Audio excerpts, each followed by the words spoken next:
বছর আগেকার কথা। ওলগোবিন্দ ঘোষ ও কুঞ্জকুঞ্জর কর পাশাপাশি জমিদার ছিলেন। উভয়ের নামে বিস্ময় উৎপাদক।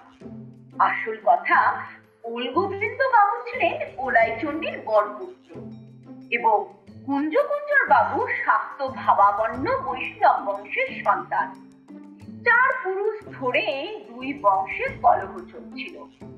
শতাধিক বর্ষ পূর্বে কুঞ্জকুঞ্জরের বৃদ্ধ পিতামহ ওলগোবিন্দের পিতামহের বিবাহের বৌভাত উপলক্ষে নিমন্ত্রণ রক্ষা করতে এসে নববধূকে দেখে প্রশংসার ছলে বলেছিলেন, ছেলের কথা কি বলবো রে, বাপ কা বেটা।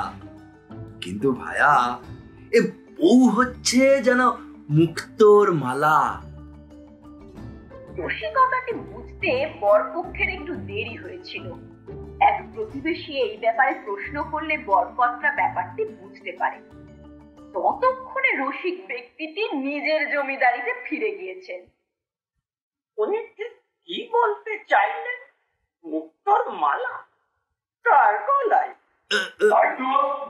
এত বড় আসপর্দা! তুই কে আছিস? আমার বন্দুক নিয়ে আয়। এনে আর কি হবে, পাখি তো উড়ে গেছে। তারপর থেকে পুরুষ পরম্পরায় কলহ চলে আসছে। বর্তমানে ওলগোবিন্দের সাথে আদালতে ছাড়া কুঞ্জকুঞ্জরের সাক্ষাৎ হতো না, তাও কালে ভদ্রে। কিন্তু দেখা হলে যুযুধার ষাঁড়ের মতো উভয়ে ঘোর গর্জন করতেন।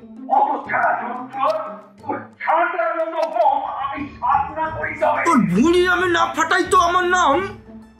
পার্শ্বত শুভানুধ্যায়গণ উভয়কে দূরে দূরে রাখত। কিন্তু বিধির বিধান কে খণ্ডন করতে পারে? ওলগোবিন্দ একদা দেওঘরে এক বাড়ি খরিদ করলেন। বাড়ির 4 ধারে প্রকাণ্ড বাগান পাঁচিলে ঘেরা। বাগানে ইউক্যালিপটাস, ঝাউ, পেঁপে, কলা, নানাবিধ গাছ।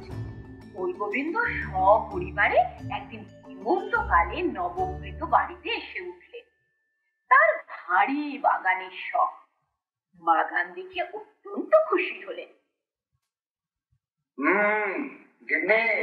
দেখেছ বাগানখানা? এই দারোয়ান ভেপুসি, उसको जी साहब।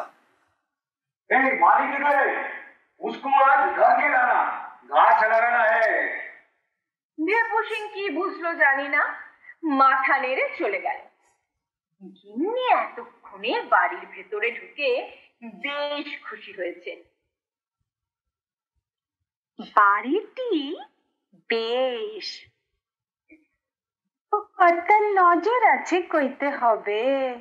পাঁচিলের ওপারে আর একটা বাড়ি, অনুরূপ বাগান যুক্ত। সন্ধ্যাকালে ওলগোবিন্দ দারোয়ানকে সঙ্গে নিয়ে সেই পাঁচিলের ধারে বেড়াতে বেড়াতে পাঁচিলের ওপারে আর একটি মূর্তি দেখে স্তম্ভের মতো দাঁড়িয়ে পড়লেন। পাঁচিলের অপর পাড়েও একই দৃশ্য। সেখানে আর কেউ নয়, সশরীরে দাঁড়িয়ে আছে কুঞ্জকুঞ্জর। কুঞ্জকুঞ্জরের চক্ষু ছাড়া বড়া। ওলগোবিন্দ ঘোর গর্জন করে উঠলেন, তুই আমার পেছন পেছন এখানে পৌঁছে গেছিস? আমার বয়ে গেছে তোকে তাড়া করতে। এসব তোর মিথ্যে বুদ্ধি। দুজনেই ওকে মারে আর কিন্তু মধ্যে পাঁচিলের ব্যবধান, তাই সে যাত্রায় শান্তি রক্ষা। ওলগোবিন্দ নিজের দারোয়ানের দিকে ফিরে বললেন,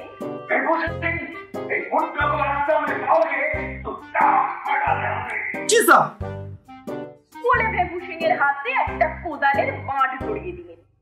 ওদিকে কুঞ্জকুঞ্জর নিজের দারোয়ানকে বললেন, मृदंग सिंह, बुड्ढे को रास्ता में देखोगे तो भूरी फंसा देगा। हाँ, বলে মৃদং সিং এর হাতে একটি মোটা খুরপি ধরিয়ে দিলেন।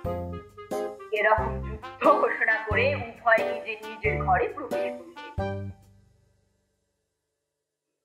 ওলগোবিন্দ নিজের পুত্র প্রিয় গোবিন্দকে বললেন, পাশের বাড়িতে উঠেছে। কুঞ্জকুঞ্জর নিজ কন্যা সুধামুখীকে বললেন, ও ছাড়া পাশের বাড়িতে আড্ডা গেড়েছে। স্ত্রী জাতির কৌতূহলের ফলে জগতে অসংখ্য অঘটন ঘটে গেছে। পাশের বাড়ি সম্বন্ধে মেয়েদের কৌতূহল আজ পর্যন্ত কেউ রোধ করতে পারেনি। ওলগোবিন্দের বাড়িতে 3টি স্ত্রী। ওলগোবিন্দের স্ত্রী ভামিনী ও 2 কন্যা। কন্যা 2টি বিবাহিতা, এই গিন্নিবাণী জাতীয়া।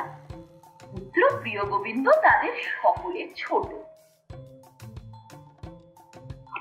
মক্ষদা, একটু খোঁজ খবর নাও দেখি, ওর বাড়িতে কটি মেয়ে মানুষ আছে? ঠিক আছে গিন্নিমা, আমি আজই নিচ্ছি। তোমার কিচ্ছুটি চিন্তা করবার দরকার নেই, সব খবর এনে দেবে মক্ষদা। মোক্ষদা ক্রমে ভাব জমিয়ে ফেললে ও বাড়ি ঠিকাছির সাথে। হ্যাঁ গা, তোমার নাম কি গা?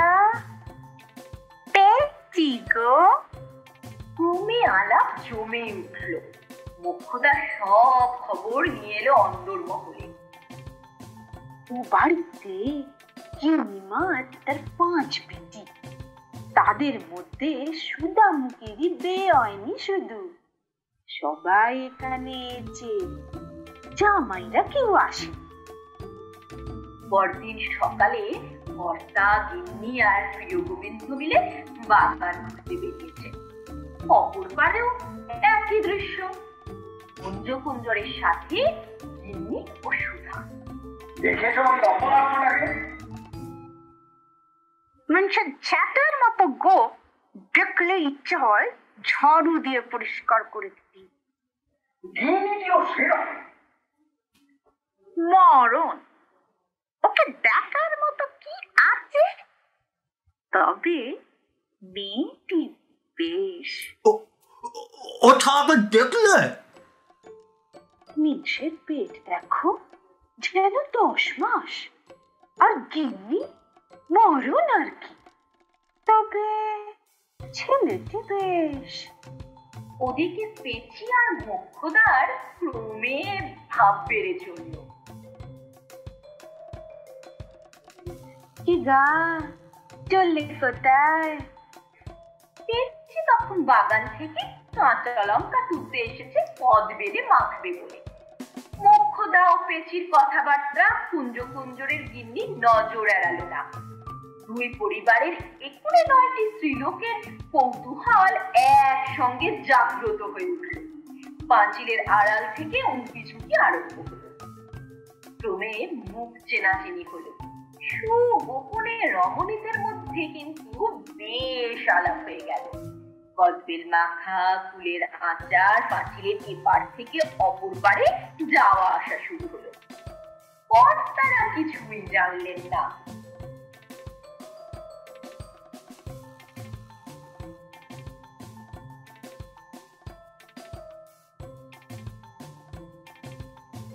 কেউ যদি মনে করে নারীরা স্বামীর শত্রুকে নিজের শত্রু বলে ঘৃণা করে, তো হবে তারা কিছুই জানে না।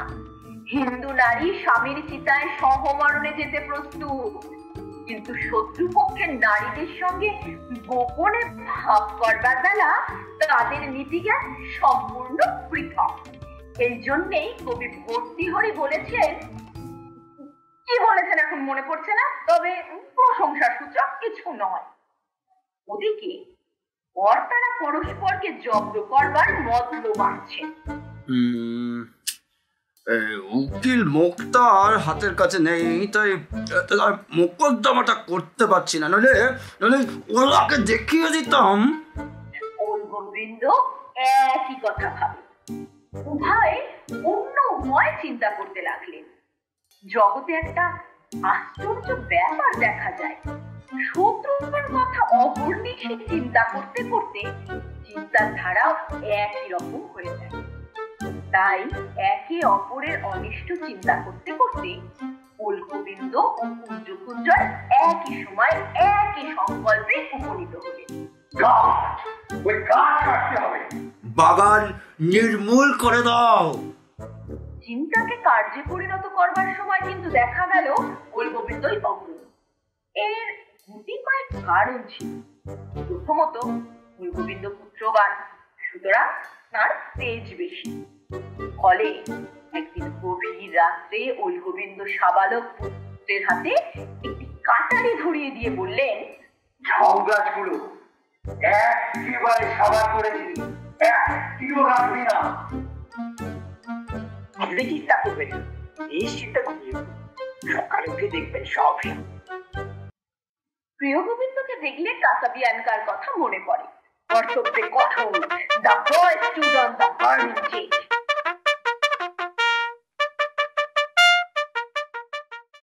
কুঞ্জকুঞ্জরের উপর চোপড়ে 5টি কন্যার পিতৃত্ব লাভ করেছে। পুত্র না থাকার হতাশা তার ছিল। দ্বিতীয় কথা, গোবিন্দকে শত্রু দলন কার্যে সহায়তা করবার জন্য সাবালক পুত্র ছিল।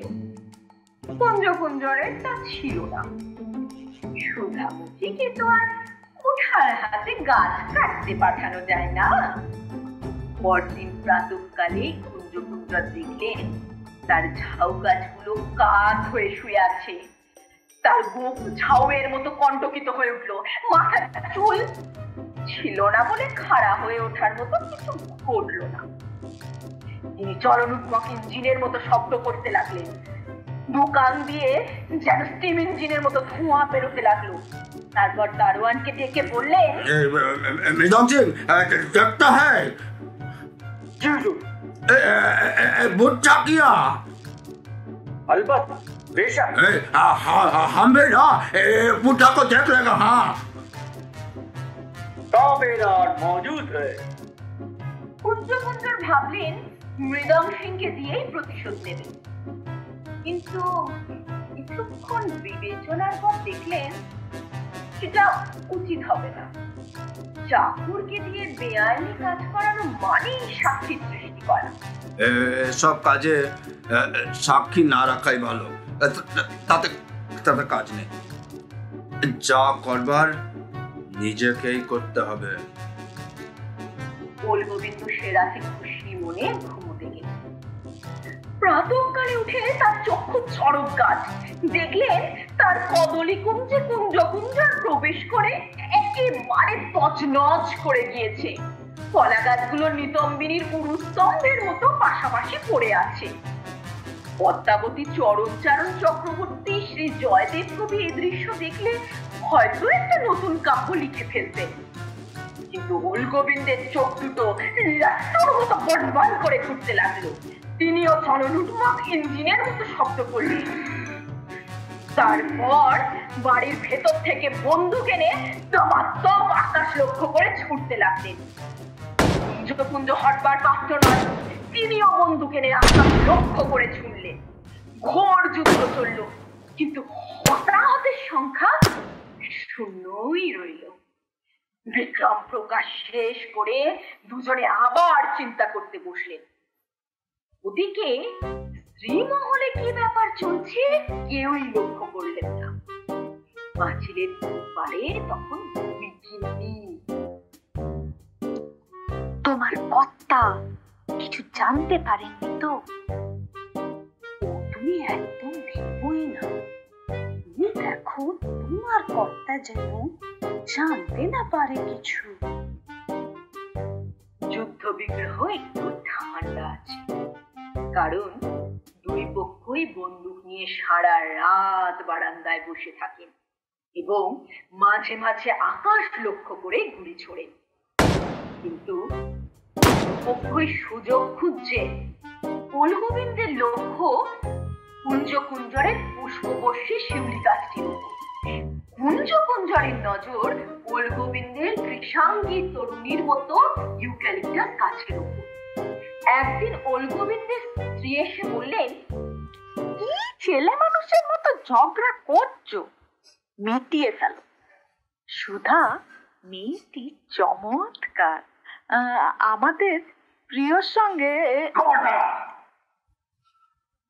ওদিকে কুঞ্জকুঞ্জরের গৃহিণী বললেন, বুড়োই বুড়োই ঝগড়া করতে লজ্জা করে না, মিটিয়ে ফেলো। প্রিয় ছেলেটি চমৎকার, সুধার সঙ্গে। চুপ রও, গিন্নির মাথায় একটা চমৎকার মন্ত্র এলো। প্রিয় গোবিন্দ এসব কিছুই জানে না, যদিও সুধা পুরোটা না জানলেও অনেক কিছুই জানে।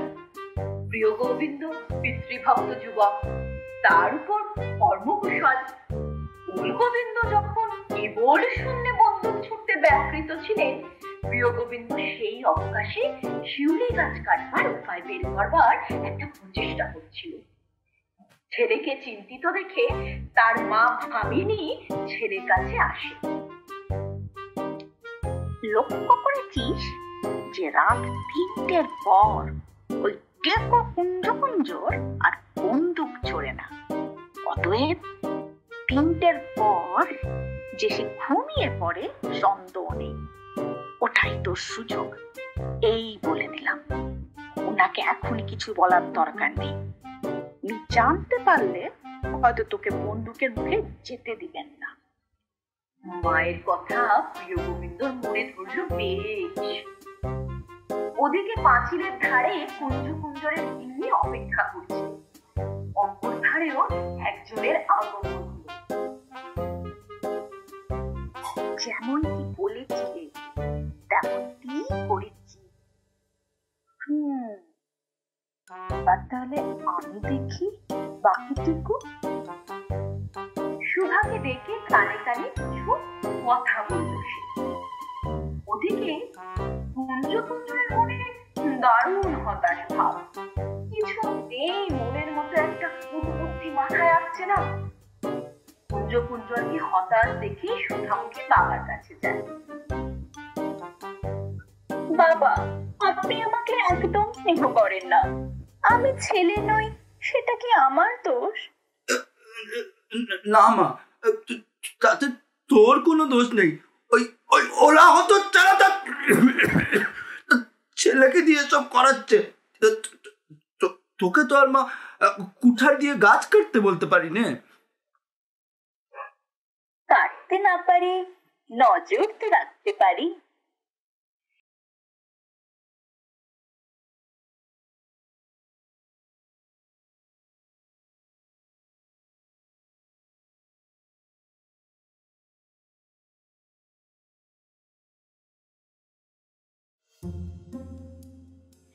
সেদিন চাঁদনি রাত, কৃষ্ণপক্ষের তৃতীয়া কি চতুর্থী। ভোর রাত্রে উঠে প্রিয় গোবিন্দ করাত নিল।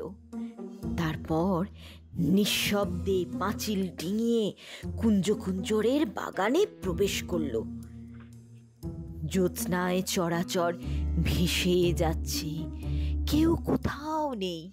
প্রিয় গোবিন্দ পা টিপে টিপে শিউলি গাছের দিকে অগ্রসর হলো। শিউলি গাছের তলায় উপস্থিত হয়ে দেখল একটি মেয়ে ফুল কুড়োচ্ছে। প্রিয় গোবিন্দ পালাবার চেষ্টা করলো, কিন্তু পালাবার আগেই সুধাও তাকে দেখে ফেলেছিল এবং চিনতে পেরেছিল। প্রিয় গোবিন্দ সুধাকে আগে দেখেনি, তাই চিনতেও পারেনি। আমাদের দেশের পুরুষেরা স্ত্রীলোক দেখলে উঁকি ঝুঁকি মারে, এরূপ একটা অপবাদ আছে। মেয়েদের সম্বন্ধে এরকম কোনো অপবাদ নেই, অথচ এখানে দেখা গেল ঠিক বিপরীত। ত্রস্ত সুধা জিজ্ঞেস করল, কি চাই? প্রিয় গোবিন্দ করাত পিছনে লুকোলো, বলল, কিছু না, এমনি। তুমি আমার শিউলি গাছ কাটতে এসেছো? কান্নার কি হলো? মানে বলছিলাম, ঠিক আছে কার? আমার। মানে তুমি কে? এ গাছ তো কুঞ্জর বাবুর। আমি তার ছোট মেয়ে, আমার নাম সুধা।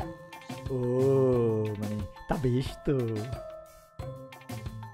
তোমরা কেন আমাদের ছাউ গাছ কেটে দিয়েছো? আমাদের কলা গাছ তোমরা তো আগে কেটেছো। প্রিয় গোবিন্দ আর কিছু বলতে পারে না, সে নীরবে থাকে। সুধার মুখে একটু মেয়েলি চাপা হাসি দেখা দিল। বিজয়ী পুরুষ ও হাসি হাসতে পারে না। সুধা আবার আঁচলে ফুল কুড়িয়ে রাখলো। যেন প্রিয় গোবিন্দ নামক পরাভূত যুবক সেখানে নেই। প্রিয় গোবিন্দ বোকার মতো এক পায়ে দাঁড়িয়ে রইল, একবার করাত দিয়ে পিঠ চুলকালো, শেষে ঢোক গিলে বলল, বলছিলাম কি, তুমি কি রোজ এই সময় ফুল কুড়োতে আসো? হ্যাঁ, কেন? প্রিয় গোবিন্দের কান ঝাঁঝা করে উঠলো, সে তুতলাতে তুতলাতে বলল, তবে আমিও রোজ এই সময় গাছ কাটতে আসবো। আমি আসি এখন। হ্যাঁ বলে এক লাফে পাঁচিল টপকিয়ে পলায়ন করলো। সুধা আবার হাসলো, দুজনের কেউই জানলো না আরো দুই জোড়া চোখ আড়াল থেকে সব দেখছিল। অন্দরমহলের ষড়যন্ত্র ভেতরে ভেতরে আরো জটিল হয়ে উঠল। The plot thickens. এর মধ্যে একদিন কুঞ্জকুঞ্জরের কুলপুরোহিত হাওয়া বদল করতে দেওঘরে উপস্থিত হলেন। তার আবার ডিসপেপসিয়া হয়েছে। কর্তা জানতে পেরে তাকে তার বাড়িতে এসে উঠতে বললেন। ওদিকে কর্তারা রাত্রে জেগে জেগে ও বন্দুক জেগে জেগে ক্লান্ত হয়ে পড়েছে। 7 দিন পর দুজনেই ঘুমোতে গেলেন। মৃদম সিং ও ভেপু সিং বাগান পাহারা দিতে লাগলো। 3 দিন ভালো করে ঘুমানোর পর দুই কর্তা আবার চাঙ্গা হয়ে উঠলেন। তখন আবার তাদের প্রতিহিংসা প্রবৃত্তি চাঙ্গা দিল। ইতিমধ্যে প্রিয় গোবিন্দ রোজ শেষ রাত্রে শিউলি গাছ কাটতে যাচ্ছিল। ওর গোবিন্দ তা জানতেন না, তাই তিনি তাকে ডেকে পরামর্শ করলেন। এই শিউলি গাছের কোনো সদ্গতি হলো? আপনি একদম ভাববেন না, আমার দিকে নজর আছে। সুবিধা মতো শিউলি গাছের মূলে গালাঘাত করব। ওল গোবিন্দ তুষ্ট হলেন পুত্রের মুখে কথা শুনে। সে রাতেও প্রিয় আবার গেল শিউলি গাছের তলায়। তুমি আবার গাছ কাটতে এসেছো? না, মানে ঠিক গাছ কাটতে কিনা সেটা আমি নিজেই কি জানি। তবে কেন এসেছো? আমার সাথে দেখা করতে? হ্যাঁ, মানে না, মানে ধুর, তোর কেমন যেন সব তালগোল পাকিয়ে যাচ্ছে।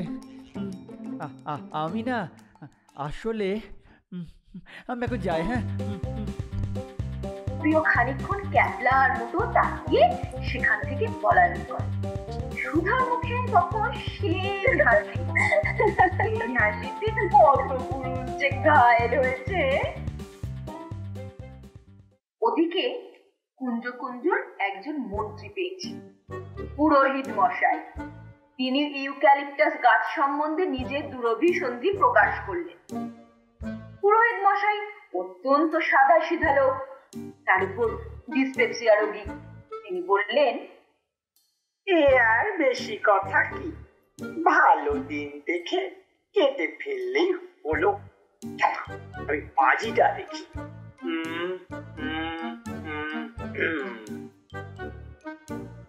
বাজি দেখে গণনা করে পুরোহিত বৃক্ষচ্ছেদনের উপযুক্ত দিন দেখিয়ে দিলেন। এমন সহৃদয় অথচ ধর্মপ্রাণ সহায়ক পেয়ে কুঞ্জকুঞ্জরের উৎসাহ শতগুণ বেড়ে গেল। এই তো পেয়েছি, সোমবার রাত 1টার সময় ভালো লগ্ন আছে, শুভকর্ম তখনই সম্পন্ন করতে হবে। গুলিগোল্লা বন্ধ আছে কদিন, ওল গোবিন্দটা নিশ্চয়ই এখনো ঘুমোচ্ছে।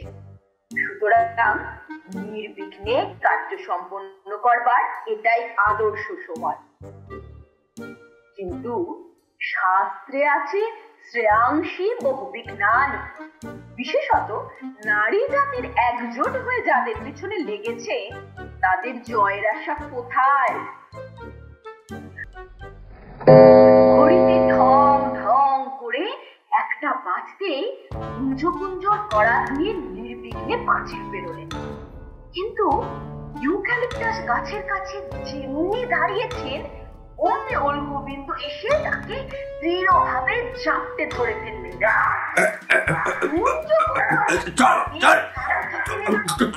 বললেন বটে, কিন্তু সে চেষ্টা সফল হলো না, কারণ ভেপু সিং দারোয়ান তাকে পেছন থেকে চাপতে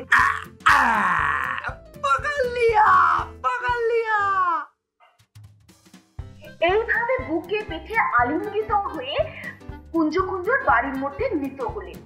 তাকে একটি চেয়ারে বসিয়ে তার পায়ে দড়ি বেঁধে দড়ির অন্য প্রান্ত নিজের হাতে নিয়ে গোলগোবিন্দ আরেকটি চেয়ারে বসলেন।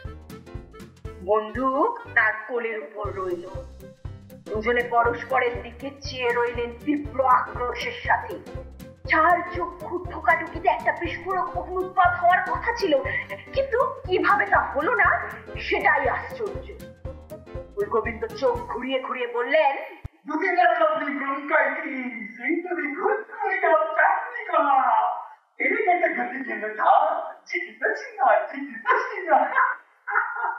এই বলে হাসে গড়িয়ে পড়লেন। তার উদার জীবন্ত ফুটবলের মতো লাফাতে লাগলো হাসির দম। কুঞ্জকুঞ্জর কিছু বললেন না। গোলগোবিন্দ তখন ঈষৎ প্রকৃতিস্থ হয়ে ভেপু সিংকে বললেন, প্রিয় এলে গোলগোবিন্দ গর্জন করে বললেন, অপারেশন শিউলি গাছ। কাসাবিয়ানকা তৎক্ষণাৎ পিতৃআজ্ঞা পালন করতে ছুটল। 15 মিনিট কেটে গেল। গোলগোবিন্দ 2 মিনিট অন্তর ফুটবল নাচিয়ে নাচিয়ে হাসতে লাগলেন। খবর দাও, এই চোরটাকে জেলে ভেজে দিলে। এই বলে ভেপু সিং প্রস্থান করলেন।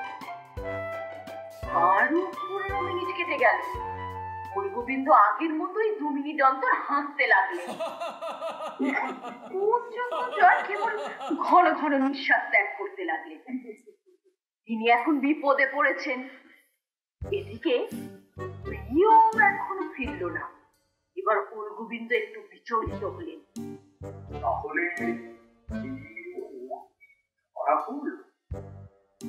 হঠাৎ উভয়ের কানে দূর থেকে একটা শব্দ প্রবেশ করল। শিকারী কুকুরের মতো কান খাড়া করলেন। শব্দটা যেন কুঞ্জকুঞ্জরের বাড়ি থেকেই আসছে। গোলগোবিন্দ একটু অস্বস্তি বোধ করতে লাগলেন। রাত দুপুরে ও আবার কিসের শব্দ? শিয়াল নাকি? প্রিয় গোবিন্দ এতক্ষণ কি করছে? কিন্তু বাঘ মুগ্ধ হয়ে উঠতে লাগলেন। অনুসন্ধান করতে যাবার উপায় নেই, কুঞ্জকুঞ্জরও পালাবে। এমন সময় ভেপু সিং হাঁপাতে হাঁপাতে ফিরে। हाय हुजूर, हाय आप बैठे हैं? बैठे रहेंगे, मेहनत क्या लखाएंगे? वो बाड़ीते माई जी लोगों ने दादा बाबू को पकड़ के अंदर ले गया। अंदर बाबू দুই কর্তা একসঙ্গে লাফিয়ে উঠলেন। গোলগোবিন্দের কোল থেকে বন্দুক পড়ে গেল। ভেপু সিং এর কথা তখনও শেষ হয়নি। সংক্ষেপে বলল, वो माई जी लोगों ने दादा बाबू को धर के ले गया। खान तो नहीं हुआ, সকলে मिलके ताकि उल्लू उल्लू बोल के गाली भी देता है। এই সময় কর্তারা সকর্ণে শুনতে পেলেন।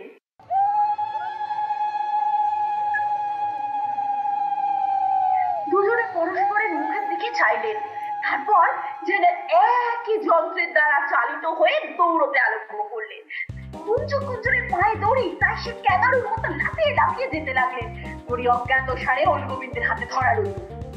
তারা যখন অকুস্থলে উপস্থিত হলেন, তখন ডিসপেপসিয়া আক্রান্ত পুরোহিত মহাশয় শুভকর্ম সম্পন্ন করেছে। দুই বাড়ির গিন্নিরাই উপস্থিত ছিলেন। কর্তাদের মূর্তি দেখে তারা পরস্পরের গায়ে এসে ঢলে পড়লেন। মরে যায় দুটো মিনিট রকম ডাক না, যেন সং নয় গো, সং নয়, ঢং।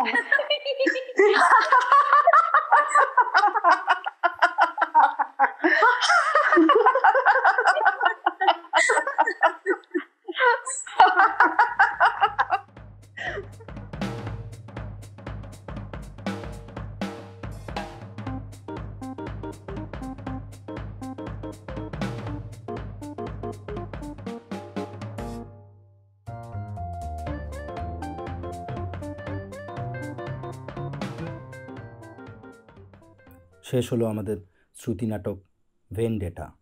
মূল গল্প শরদেন্দু বন্দ্যোপাধ্যায়, নাট্যরূপ অরিন্দম রায়, গল্প পাঠে শতরূপা মিত্র, ওল গোবিন্দ ও তার বৃদ্ধ পিতামহের ভূমিকায় রূপক মিত্র, কুঞ্জকুঞ্জর তার বৃদ্ধ পিতামহ ও ভেপু সিংয়ের ভূমিকায় অরিজিৎ দালাল, প্রিয় গোবিন্দ মৃদং সিং প্রতিবেশী ও পুরোহিত মশাইয়ের ভূমিকায় অরিন্দম রায়, সুধার ভূমিকায় সুদীপা দাস, ভামিনী ও পেঁচির ভূমিকায় পিয়ালি দেব, কুঞ্জকুঞ্জরের স্ত্রী ও মোক্ষদার ভূমিকায় দেবলীনা সরকার, সৃজন ও আবহ পরিকল্পনা অরিন্দম রায়, সামগ্রিক পরিকল্পনায় ইবিসি এর সদস্যবৃন্দ।